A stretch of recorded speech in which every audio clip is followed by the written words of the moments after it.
warahmatullahi wabarakatuh. Waalaikumsalam warahmatullahi wabarakatuh. Gimana kabar semuanya?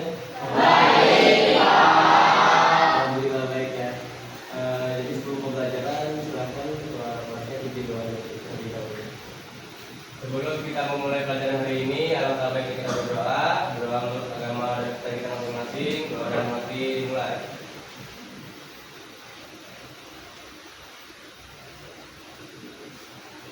Doa selesai.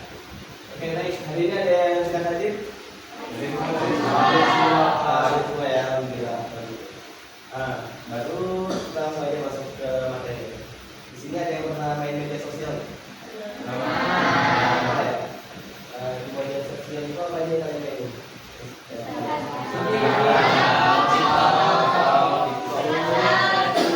Di Instagram deh, sering nggak kalian lihat komen-komen yang kayak bully gitu atau cyberbullying? Nah, di sini nanti kita akan belajar tentang dampak sosial informatika dan juga etika dalam menggunakan informatika. Nah, jadi yang pertama berpikir kritis dan dampak sosial informatika. Jadi tujuan pembelajaran ini supaya kalian itu bisa memahami tentang makna dari berpikir kritis. Yang pertama untuk mengetahui definisi dan prinsip dasar dari kemampuan berpikir kritis. Baru yang kedua kaitan berpikir kritis dan keputusan, yang dimana akan menjelaskan bagaimana kemampuan analisis mempengaruhi pengambilan keputusan yang tepat. Baru yang ketiga menilai dampak sosial informatika, yang mengevaluasi efek positif dan negatif dalam bidang teknologi tadi. Teknologi di sekitar kita. Jadi ya mari kita lihat ada beberapa contoh teknologi informatika yang mempengaruhi kehidupan kita sehari-hari. Jadi setiap teknologi kan membawa manfaat besar tuh. Tapi juga ada tantangan sosial yang perlu kita pikirkan secara kritis. Yang pertama dari segi media sosial. Media sosial ini kan platform yang memungkinkan siapapun berbagi informasi dan berinteraksi tanpa batas jarak. Nah, dampak positifnya yaitu dengan media sosial kita memperluas koneksi dan mempercepat penyebaran informasi. Lalu yang kedua dampak negatifnya, ya tadi kita lihat hoax di mana-mana, baru cyberbullying, baru kecanduan digital juga.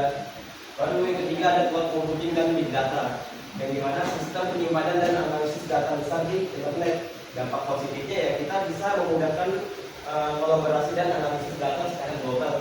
Namun dampak negatifnya ada risiko kebocoran data dan ketergantungan pada perusahaan yang besar. Nah, menurut kalian nih, teknologi mana yang paling banyak memberi dampak sosial di kehidupan kita sekarang? Ada yang bisa kasih contoh nggak? Oke, boleh Arjan. Media sosial Pak, karena hampir semua orang sekarang itu pakai media sosial setiap hari. Dampak positif yang kita dapat itu dapat informasi lebih cepat dan bisa berhubung dengan teman ataupun keluarga jauh. Tapi dampak negatifnya juga besar, misalnya banyak berita hoax dan komentar negatif yang bisa bikin orang salah paham ataupun tersinggung. Oke, info sebelum belajar. Jadi menurut Arjan tadi, dia memilih media sosial yang paling berdampak di kehidupan kita sekarang. Karena kita bisa terhubung sama orang-orang yang jauh ya, Arjan ya. Lalu kalau dampak negatifnya ya seperti tadi, kalau misalnya ada yang hate komen atau cyberbullying yang ngaruh ke mental kita. Ya, bagus ya dua pendapat teman kalian tadi. Selanjutnya kita masuk ke dalam apa itu berpikir kritis. Kemampuan menganalisis dan mengevaluasi informasi, itulah kemampuan berpikir kritis. Jadi berpikir kritis adalah proses disiplin diri dan mandiri untuk menganalisis dan mengevaluasi informasi, data, atau argumen secara objektif demi mencapai kesimpulan atau keputusan yang tepat. Bukan hanya asal mengkritik, tapi mencari alasan logis dan bukti pendukung dan melibatkan penolakan terhadap pemikiran yang dangkal atau bias. Nah, contoh kasus, pernah nggak kalian lihat ada orang yang tiba-tiba ngasih link, nggak jelas linknya, link apa gitu? Nah, gitu. Jadi misalnya nih kalian ada teman kalian tuh tertipu pesan hadiah palsu dari nomor yang nggak dikenal karena dia nggak menganalisis kejanggalan, mulai dari alamat situs web, ternyata situs web itu phishing atau abal-abal, dan perjanjian terlalu bagus lah untuk menjadi kenyataan gitu. Kayak diiming-imingin tim chatting ini bakal dapat iPhone gitu kan. Sering kan kita nemuin kayak gitu. Makanya kita perlu berpikir kritis supaya kita nggak terkena hal-hal yang seperti itu. Baru langkah sistematis dalam pengambilan keputusan kritis. Jadi berpikir kritis itu adalah tenaga kerja untuk memecahkan masalah kompleks. Seperti dalam kasus memilih tempat terbaik untuk belajar kelompok. Jadi kalau misalnya kalian mau kerja kelompok tuh, pilih tempat kan, mau di mana? Misalnya ada di opsi kan, di kafe gitu, atau di perpustakaan sekolah, atau di rumah teman kalian. Yang pertama kalian identifikasi masalah dulu. Jadi kalian menetapkan tujuan keputusan, tempat mana yang paling nyaman dan efisien untuk belajar kelompok. Kemudian yang kedua, tentukan kriterianya. Jadi ada standar penilaiannya lah. Kemudian jadi bobot kriteria. Jadi kalian tuh menentukan tingkat kepentingannya dari skala 1 sampai 5.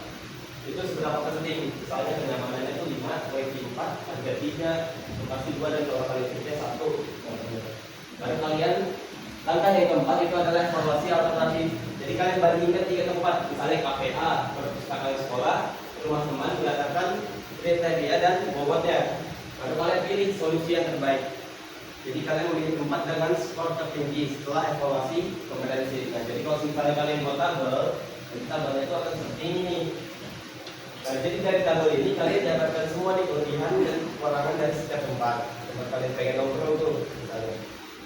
Nah, setelah itu kalian bisa tentukan, oh kalau dilihat-lihat yang paling oke itu di perpustakaan sekolah, karena di sana wifi-nya gratis, tempatnya nyaman, ada AC-nya gitu kan. Harga ya terjangkau, bisa beli di kantin, lokasinya dekat gitu, harga dekat sama rumah, kelokan listriknya banyak, kalian menjawabkan. Jadi setelah kalian sudah menentukannya secara sistematis, maka akan lebih pasti solusinya.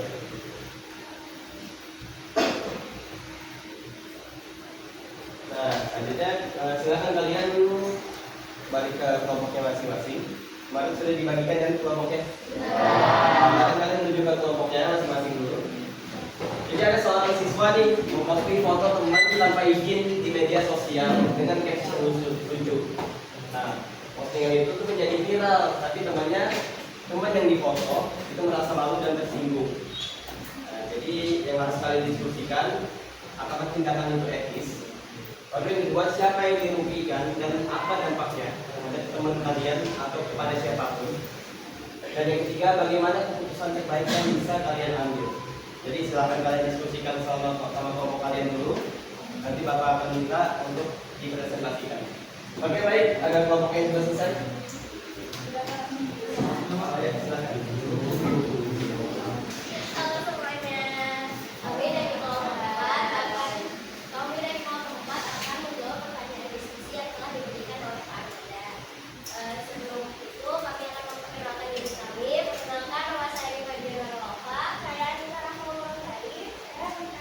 Jadi hasil diskusi kami yang pertama, menurut kelompok kami, tindakan itu nggak etis karena setiap orang punya hak privasi. Walaupun maksudnya bercanda, harusnya tetap minta izin dulu sebelum posting foto orang lain. Apalagi kalau diunggah ke media sosial. Dan juga menurut saya, kalau temannya sampai malu dan tersinggung, berarti udah dampak negatif. Jadi yang dirugikan bukan cuma yang foto, tapi juga hubungan pertemanan mereka bisa rusak. Harusnya sih yang penting minta maaf dan hapus fotonya ya. Kesimpulan dari kelompok kami itu kami belajar kalau di digital itu bersama pun tetap harus mikir dulu, jangan sampai lihat tahu itu tapi malah nyikin orang lain. Oke, dibuka dulu kan.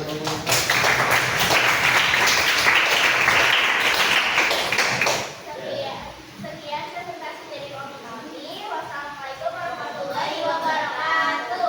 Waalaikumsalam warahmatullahi wabarakatuh. Ya, jadi menurut kelompok 4 tadi, ya hal tersebut itu adalah mengganggu atau melanggar hak privasi seseorang ya. Jadi yang boleh nih menurut kelompok 4 tadi, kita tiba-tiba ngambil foto teman kita baru dijadiin bahan yang lucu-lucuan. Kan belum tentu teman kita itu setuju gitu kan. Jadi untuk langkah selanjutnya kelompok 4 tadi minta foto itu dihapus gitu. Baru tadi kelompok 4 bilang, ya silakan kalian berpikir terlebih dahulu sebelum kalian berpindah. pasal itu juga sebetulnya salah betul gitu loh jadi buat orang yang jadi korban gitu. Selanjutnya ada standar dari berpikir kritis. Jadi untuk menjadi pemikir kritis sejati kita harus mempertimbangkan semua aspek elemen dan memastikan kualitasnya secara standar. Ini ada 8 elemen berpikir, ada elemen of thought. Jadi yang pertama ada tujuan, baru yang kedua ada masalah atau isunya, yang ketiga sudut pandang, yang keempat informasi, kelima ada konsep, yang keenam ada asumsi, yang ketujuh ada implikasi dan kesimpulan. Ini semua masuk ke dalam elemen berpikir. Lalu ada juga 10 standar intelektual atau universal intellectual standard. Jadi setiap standar ini ada pada setiap elemen. Yang pertama ada kejelasan dari suatu informasi, lalu akurasinya, akurat gak informasi yang didapat, lalu presisi, tepat gak apa yang dibahas, topik yang dibahas, lalu juga ada relevansi, sesuai gak topik yang dibahas atau informasi yang dibahas. Baru yang kelima ada kedalaman, segala apa informasi tersebut disampaikan. Baru yang keenam keluasan, baru yang ketujuh logika atau logik, yang ke-8 ada signifikasi atau significance, baru yang ke-9 ada keadilan atau fairness, dan yang ke-10 ada kelengkapan atau completeness. Jadi 8 elemen dan ada 10 standar dari berpikir kritis atau standar intelektual. Oke, sampai sini ada yang bisa menyimpulkan kita belajar apa hari ini? Oke, silakan Pak. Oke, untuk kesimpulan dari yang Bapak Ahmad jelaskan, kita belajar bahwa berpikir kritis bukan cuma tentang mencari siapa yang benar atau salah, tapi tentang melihat sebuah masalah dari berbagai sudut pandang, lalu mengambil keputusan yang logis dan bertanggung jawab. Pak. Oke, terima kasih Pak dan dibuka dulu Bapak.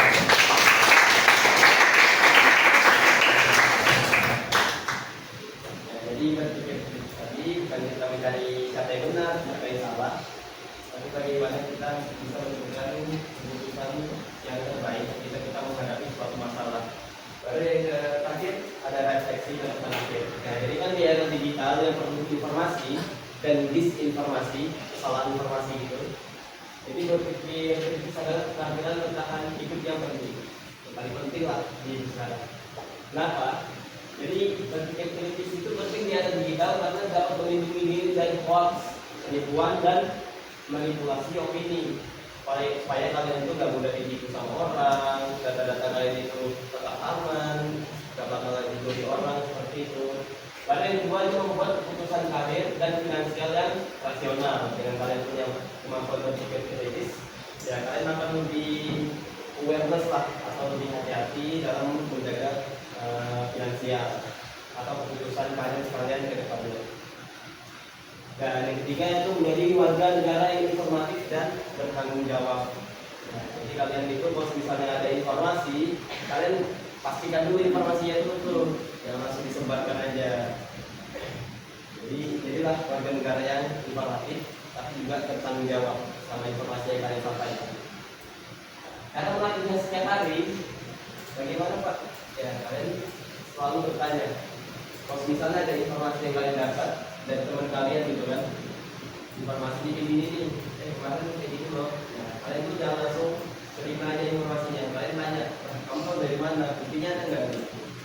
Karena yang kedua itu baca berita dari sumber yang berbeda, tapi terpercaya. Gitu. Jadi kalian itu dilihat tuh berita ini kredibel atau enggak sumbernya.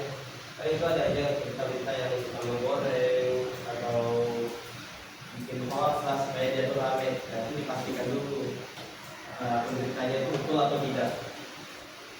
Baru yang ketiga ya kalian jeda sejenak sebelum bereaksi atau menyebarkan informasi. Ya kalian berpikir terlebih dahulu lah lebih tepatnya sebelum kalian mengambil tindakan. Kalian pikirkan dulu ini tindakan yang akan kami seperti ini. Kira-kira betul atau tidak? Informasinya sudah pasti atau tidak? Jadi berpikir kritis adalah berpikir jernih, logis dan berbasis bukti. Boleh ditutup kelasnya, kita akhiri kelas hari ini. Sebelum kita pelajaran hari ini, mari kita berdoa untuk agama yang baik dan bermasing. Doa dan materi dimulai.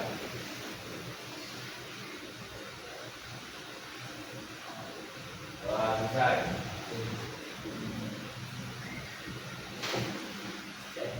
akhiri ya pelajaran hari ini. Wassalamualaikum warahmatullahi wabarakatuh.